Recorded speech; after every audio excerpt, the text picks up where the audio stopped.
Hi guys, welcome back. I am Vivek Singhal from tradingwithvivek.com और आज हम बात करने वाले हैं ओमिक्रॉन। जो लिखने में ओमिक्रॉन होता है लेकिन बोलने में ओमिक्रॉन होता है। सो ओमिक्रॉन जो नया वायरस है उसके बारे में काफी डर का माहौल है ऐसे में। एंड लास्ट फ्यू डेज में काफी गिरावट भी देखने को मिली है कि साउथ अफ्रीका में ओमिक्रॉन के नाम से न्यू वेरिएंट आया है कोविड का, जिसकी वजह से यूरोप में भी कुछ कंट्रीज में कुछ लॉकडाउन की बातें हैं, कुछ चीजें बंद हुई हैं। यहाँ पर शायद एयरलाइंस के भी बंद होने की बातें हैं और इंडिया में भी कुछ वायरसेस देखे गए हैं, कुछ लोगों को इन्फेक्टेड पाया गया है इससे। तो इसका इंडियन मार्केट पर कितना ज्यादा बुरा असर पड़ेगा। काफी वोलेटाइल रही है मार्केट पिछले कुछ टाइम में, लेकिन कुछ भी क्लैरिटी नहीं है किसी को भी कि कहां तक मार्केट डाउन जा सकती है, कितनी डाउन जा सकती है। अगर एग्जिस्टिंग पोर्टफोलियो है तो उसका क्या करें, अगर हमारे पास एग्जिस्टिंग पोर्टफोलियो नहीं है, कुछ अमाउंट है जिसको इन्वेस्ट करना चाहते हैं तो उसको अभी इन्वेस्ट करना चाहिए या नहीं चाहिए, सारी चीजों पर बात करेंगे। लेकिन आगे बढ़ने से पहले अगर सब्सक्राइब नहीं किया चैनल को तो सब्सक्राइब कर लें, क्योंकि डेली 7 o'clock हम एक वीडियो लेकर आते हैं जिससे हम सबकी ट्रेडिंग और इन्वेस्टिंग स्किल्स शार्प हो सके, हम समझदार बन सके। तो यहां पर आपको कुछ भी कहना मानना है तो सिर्फ एक ही कहना मानना है कि चीजों को समझना है। बाकी सारे डिसीजंस ट्रेडिंग के वो सारे आपने अपने हिसाब से लेने हैं या अपने इन्वेस्टमेंट एडवाइजर के हिसाब से लेने हैं, लेकिन समझना है, सीखना है। अब यहां पर बात ये आती है कि यहां विवेक भाई क्या किया जाए। तो सबसे पहले यहां पर 3-4 जो सबसे इंपॉर्टेंट पॉइंट्स हैं ओमिक्रॉन न्यू वायरस को लेकर, उनमें सबसे पहला पॉइंट क्या है। सबसे पहला पॉइंट मेरी ऑब्जर्वेशन के हिसाब से, क्योंकि अभी तक जितनी भी वैक्सीनेशंस हुई हैं, जितने भी लोगों को वैक्सीन लगी है इंडिया में, वो 18 ईयर्स से ज्यादा बड़े जो हैं, एज 18 ईयर्स से ज्यादा एज वाले, यानी कि जो अडल्ट्स हैं, चाहे वो मेल हैं चाहे फीमेल हैं, सिर्फ उनको लगा है। यानी कि 18 ईयर्स से कम के बच्चों को अभी वैक्सीन नहीं लगी है। तो पहले भी एक्चुअल में क्या देखा गया था, जब फर्स्ट वेव आई थी, फर्स्ट वेव के बाद जब वैक्सीन आई और जब गवर्नमेंट ने अर्ज किया कि सबको वैक्सीन लगवानी चाहिए, लेकिन लोगों ने वैक्सीन लगवाने को मना किया।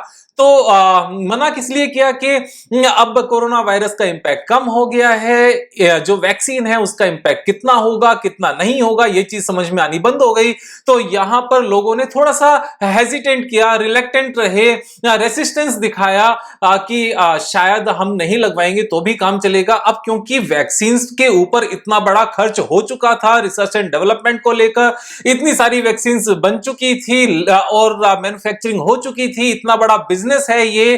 तो वहां पर अगर लोग वैक्सीन नहीं लगवाएंगे तो जिन कंपनीज ने बिलियंस ऑफ डॉलर्स खर्च किए हैं और जिन वैक्सीन बनाने वाली कंपनीज जो बिलियंस ऑफ डॉलर्स का रेवेन्यू आगे चल के देख रही हैं, तो वो सारा बिजनेस का क्या होगा। ये मेरी पर्सनल ओपिनियन है, मैं इसमें गलत भी हो सकता हूं, लेकिन जितना मैं इस जिंदगी को समझता हूं, जो मेरी ओपिनियन है, मेरी ये अपनी ओपिनियन है, मैं बायस नहीं हूं बिल्कुल भी। तो यहां पर मेरा कहना सेम है जो लास्ट टाइम हुआ कि जब लोगों ने रेसिस्टेंस दिखाया और वैक्सीन लगवाने को मना किया, तो सेकंड वेव इतनी स्ट्रॉन्ग आई कि वैक्सीन लगवाने को हर कोई मजबूर हो गया। तो फर्स्ट वेव में डर ज्यादा था एंड वहां पर जो डेथ्स देखने को मिली थी वो कम थी, लेकिन सेकंड वेव में लोगों को शुरू में डर नहीं लगा, लेकिन जब अपने नियर डियर वन को खोते हुए देखा तो वहां पर हर किसी ने वैक्सीन लगवाई। अब यहां पर आज की डेट में भी मुझे सेम सिनेरियो नजर आता है। जब यहां पर बात करते हैं कि अभी बच्चों के लिए वैक्सीन बन चुकी हैं, अभी बच्चों को वैक्सीन लगनी है, 18 ईयर्स से कम के बच्चों को वैक्सीन लगनी है। तो यहां पर अगर आप एक छोटी सी बात सर्च करके देखोगे, गूगल पर सर्च करके देखोगे कि कितने परसेंट लोग 18 ईयर्स से कम है इंडिया में, तो आपको रियल नंबर नजर आएगा। तो अगर हम यहां पर गूगल में सर्च भी कर लेते हैं कि कितने परसेंट इंडिया की पॉपुलेशन, इंडियाज पॉपुलेशन अंडर 18 कितने परसेंट लोग हैं, so this percentage is 41% of population accounts for less than 18 years of age in India. और ये सेंसस कब का है, एक बार ये चीज चेक करनी पड़ेगी, शायद 2001 का है। तो तब भी अगर इतना बड़ा नंबर था तो आज की डेट में तो ये नंबर एक्चुअल में और भी बड़ा हो चुका होगा, ये 41% से भी बढ़कर उससे ऊपर जा चुका होगा। लेकिन अगर हम कहते हैं कि 41% ही है, तो भी अगर 41% की भी बात करते हैं, तो अगर हम यहां पर कैलकुलेट करने लगे, हम मानकर चल रहे हैं कि इंडिया में 140 करोड़ की पॉपुलेशन है और 140 करोड़ की पॉपुलेशन में अगर 41% की अगर हम बात करते हैं तो सॉरी यहां पर ये कैलकुलेट नहीं हुआ, 140 and multiply by 41% equal to, तो ये निकल कर आता है 57 करोड़। अब 57 करोड़ की अगर 18 ईयर से कम की पॉपुलेशन है, इतने लोगों को वैक्सीनेशन होना है, और अगर ये हम सब माता पिता अपने बच्चों को लगवाने को मना कर देंगे because corona is no more there, तो इतना बड़ा बिजनेस बेकार हो जाएगा। अब ये इतना बड़ा बिजनेस बेकार नहीं हो सकता, तो इसके लिए क्या करना होगा, एक न्यू वेव लेकर आनी पड़ेगी। और पुराने वाले नाम से नहीं, न्यू नाम से थोड़ा सा डर ज्यादा लगता है, तो शायद इसका नेम भी चेंज होगा।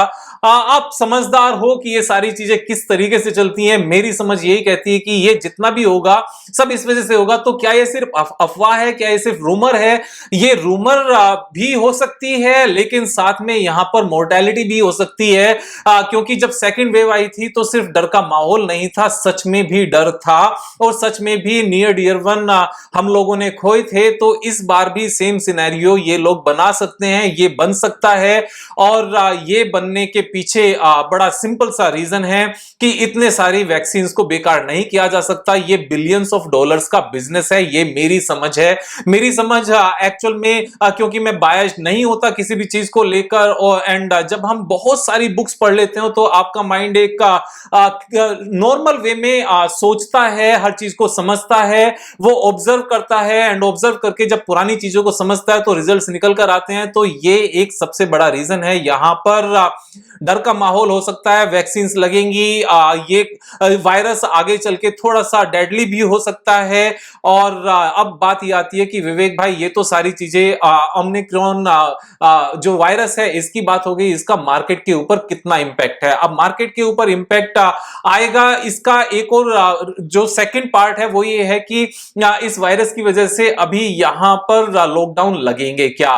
तो एक तो हो गया वायरस का आना, और वो वायरस क्यों आ सकता है, ये कितना बड़ा बिजनेस है, ये अनटच नहीं रह सकता, ये एक पार्ट हो गया। सेकंड पार्ट हमारा यहां पर होता है कि यहां पर लॉकडाउन लगेगा क्या? तो लॉकडाउन लगने के पीछे मैं थोड़ा सा यहां पर डाउटफुल हूं कि इंडिया में लॉकडाउन लगेगा। उसका एक बहुत बड़ा सा रीजन है, अगर हम यहां पर एक और न्यूज को सर्च करते हैं कि इलेक्शंस इन यूपी कब हैं। इलेक्शंस अगर हम 2021 में इलेक्शंस यूपी अगर हम बात करने लगे हैं 2021 में, तो डेट हमारी निकल कर आ जाएंगी। शायद ये फरवरी में है, लिखा हुआ आ रहा है फरवरी 2022 में यहां पर इलेक्शंस हैं। अब यहां पर अगर इलेक्शंस हैं फरवरी 2022 में, जो लिखा हुआ है यहां पर, legislative assembly elections will be held in Uttar Pradesh in the month of February and March to elect 403 members of Uttar Pradesh legislative assembly. The term of current assembly elected in 2017 is going to expire in May 2022। तो यहां पर फरवरी and मार्च में elections हैं। अब अगर Feb and मार्च में elections हैं और यहां पर अगर लॉकडाउन लग गया, तो लॉकडाउन अगर लग गया तो फिर इलेक्शंस में रैली कैसे होगी? देखो, गवर्नमेंट कोई भी हो, लेकिन इलेक्शंस बिना रैली के नहीं होते। एंड यूपी के इलेक्शंस इंडिया के सबसे बड़े इलेक्शंस होते हैं। सेंट्रल गवर्नमेंट के जो इलेक्शंस होते हैं ऑल ओवर इंडिया, जो मेंबर ऑफ पार्लियामेंट के होते हैं, उसके बाद अगर दूसरा कोई सबसे बड़ा इलेक्शन है इंडिया में, तो ये उत्तर प्रदेश के चीफ मिनिस्टर के इलेक्शंस होते हैं, सेकंड लार्जेस्ट होते हैं, क्योंकि इंडिया में जो सबसे ज्यादा पॉपुलेशन वाला स्टेट है वो उत्तर प्रदेश ही है। अब अगर फेब में इलेक्शंस होने हैं और दिसंबर स्टार्ट हो चुका है, दिसंबर, जैन एंड फेब, यानी कि 2 मंथ सिर्फ बीच में है। अब 2 मंथ्स में रैलियां होनी है, तो अगर लॉकडाउन हो गया तो रैली तो नहीं हो पाएंगी, और रैली नहीं होगी ऐसा हो नहीं सकता। तो हमने ये वेस्ट बंगाल के इलेक्शंस के टाइम पर भी देखा था। सेकेंड वेव ऑफ कोरोना आने से पहले इसी तरह की रैलियां थी, उसके बाद में लॉकडाउन लगे। तो अभी लॉकडाउन में मुझे तो नजर नहीं आते जब तक ये इलेक्शंस नहीं होते। इलेक्शंस होने में मार्च तक इलेक्शंस कंप्लीट होंगे, तो दिसंबर, जैन, फेब, मार्च, ये 4 महीने निकल जाएंगे, कोई लॉकडाउन नजर नहीं आता। अब अगर लॉकडाउन नजर नहीं आता तो मार्केट पर कोई इंपैक्ट निफ्टी पर या और बाकी चीजों पर उतना ज्यादा नजर नहीं आता। एक ये पॉइंट है। अगर मान लो लॉकडाउन हो भी जाता है, अब ये थर्ड पॉइंट है। सबसे पहला तो क्या ये वायरस जेन्युइन है? ये वायरस आ सकता है, उसके पीछे रीजन है 60 करोड़ के आसपास इंडियन पॉपुलेशन होना 18 ईयर्स से कम एज का। सेकंड पॉइंट है लॉकडाउन लगेगा क्या? तो लॉकडाउन लगने के कोई चांसेस नहीं है। मेरी समझ के हिसाब से उत्तर प्रदेश में चीफ मिनिस्टर के इलेक्शंस हैं जो मार्च में खत्म होंगे। 4 मंथ्स तक कोई लॉकडाउन लगने के चांस नहीं है। अब अगर पॉइंट ये आता है कि लॉकडाउन लग भी जाता है, तो अगर लॉकडाउन लग भी गया तो इकोनॉमी पर कितना फर्क पड़ेगा? इकोनॉमी पर बहुत ज्यादा फर्क पड़ने वाला नहीं नजर आता। उसका रीजन है कि जब फर्स्ट टाइम लॉकडाउन लगा था, किसी को भी नहीं पता था कि लॉकडाउन के दौरान किस तरीके से काम किया जाए, लेकिन अभी हर किसी को समझ में आता है कि लॉकडाउन के दौरान कैसे काम किया जाए।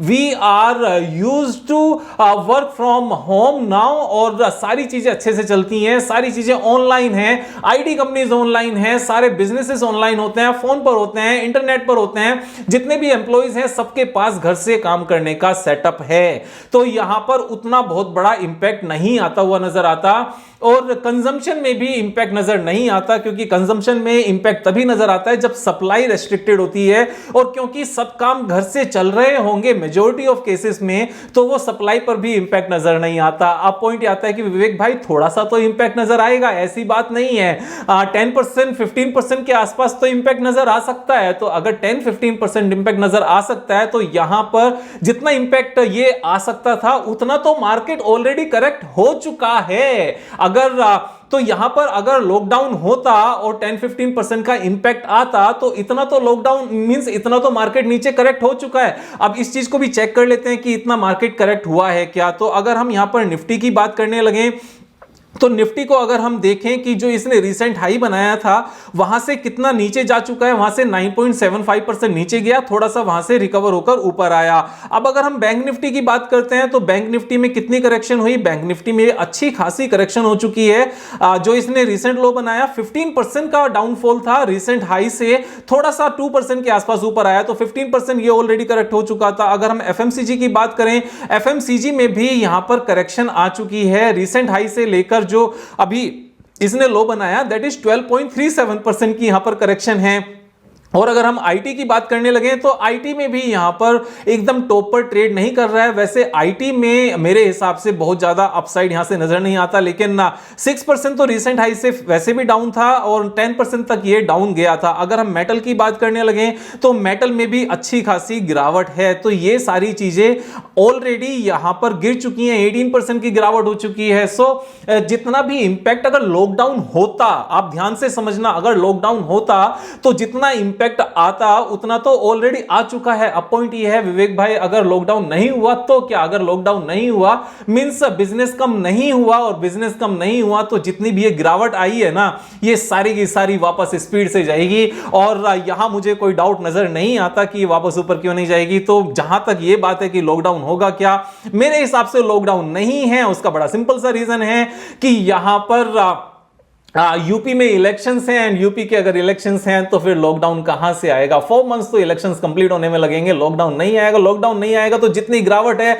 ये सारी की सारी बाउंस बैक करेगी। दुनिया में जितने भी ऑपरेटर्स हैं इसी तरह की बातें करते हैं, इसी तरीके से काम किया जाता है। मैं ये बात बिल्कुल नहीं कह रहा हूं कि ओमिक्रॉन जो वायरस है वो कितना डेडली होगा, कितना नहीं होगा। हो सकता है उसको डेडली बनाया जाए फियर क्रिएट करने के लिए, जिससे आप अपने बच्चों को वैक्सीनेशन करा सको, आप उस चीज में रिलेक्टेंट नहीं हो, रेसिस्टेंस ना दिखाओ, आप अपने आप को ना रोको। इसलिए, और ये क्योंकि पॉपुलेशन बहुत लार्ज है, 60 करोड़ की पॉपुलेशन है, ऑलमोस्ट 2 अमेरिकन कंट्रीज की जितनी पॉपुलेशन है ना, अगर अमेरिका की डबल पॉपुलेशन उतने तो हमारे पास 18 साल से छोटे बच्चे हैं। This is a big number. तो ये सारे पॉइंट्स थे। अगर मैं वापस से इसको रिवाइज करूं, सबसे पहला पॉइंट क्या है? डेडली हो सकता है, ओमिक्रॉन डेडली हो सकता है, इसको कराया जा सकता है, जिससे आप और हम सब अपने बच्चों को वैक्सीनेशन कराएं। सेकंड, क्या यहां पर लॉकडाउन हो सकता है? तो लॉकडाउन के चांसेस बहुत कम हैं, क्योंकि इलेक्शंस हैं। अगर लॉकडाउन हुआ भी तो लॉकडाउन होने के बाद यहां पर इसका कितना इंपैक्ट आएगा मार्केट के ऊपर, वो 10% के आसपास आएगा, 15% के आसपास आएगा। उतनी मार्केट ऑलरेडी गिर चुकी है। फोर्थ, अगर लॉकडाउन नहीं हुआ तो क्या? तो ये सारा बाउंस बैक होगा और लॉकडाउन होने के चांसेस नहीं है। This is the summary. घबराने की जरूरत नहीं है। अपने अच्छे स्टॉक्स को लेकर बैठो, स्टॉप लॉस से बचो। स्टॉप लॉस जब तक आपके पोर्टफोलियो में लगता रहेगा ना, तो तब तक अमीर नहीं बन सकते। और जो जो स्टॉप लॉस लगाकर आप रिटेलर्स की मैं बात कर रहा हूं, प्रोफेशनल्स की बात नहीं कर रहा हूं, जितने भी रिटेलर्स स्टॉप लॉस लगाकर अमीर बने हैं ना, वो एक बार कोशिश करना वापस से देखकर कि वो सीरियसली अमीर बने हैं या फिर सोचते हैं stop loss is important. Stop loss is important only for the traders, stop loss is important only for the institutional F&O traders. Stop loss is a poison for retail investors or traders. Those are trading only in equities. तो जो सिर्फ और सिर्फ equities में trade करने वाले लोग हैं उनके लिए तो ये एक पॉइजन है। ये सस्ते प्राइस पर अच्छे शेयर्स को बिकवाने का एक जरिया है। इससे बचने की जरूरत है। मैक्सिमम क्या होगा, 2 महीने खाली बैठना पड़ जाएगा, उसके बाद जो रैली आएगी वो इन 2 मंथ्स का लॉस भी रिकवर करेगी और उससे आगे भी लेकर जाएगी। यहां तो सिर्फ ये देखो कि सैलरी से जो पैसे बचाए हैं ना, उनको अच्छी कंपनीज में फिर से लगाओ। मेरा कहना यही है। लेकिन अगेन मेरी इन सब बातों को समझ के नोट्स बनाना है, सीखना है और एक्शन आपने अपने हिसाब से लेना है। I am your well wisher, उसमें मुझे कोई दो राय नजर नहीं आती और आप सबका भी प्यार बना हुआ है, तो आपको भी ये बात पता है। नोट्स बना के काम करना है, समझ के काम करना है। मैं बुद्धू नहीं बनना है यहां पर। कल फिर मिलेंगे एक नई वीडियो के साथ, तब तक मजे करो यार। Thank you so much, have a nice day.